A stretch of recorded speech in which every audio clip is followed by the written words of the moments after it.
If you want to know how you can turn on or off theater mode on the Galaxy Fit 3, so in this video I will show you how you can do that.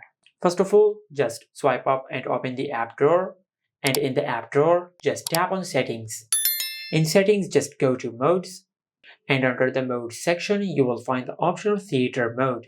Just tap on it, and from here you can turn on or off theater mode. And also you can select the duration of the theater mode. As you can see, you have the option of an hour, 2 hours, 3 hours, and 4 hours.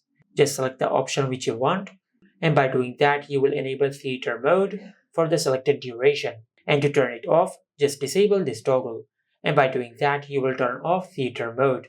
Also, you can enable or disable theater mode from the control center. Just swipe down and open the control center, and in the control center you will find the option of theater mode.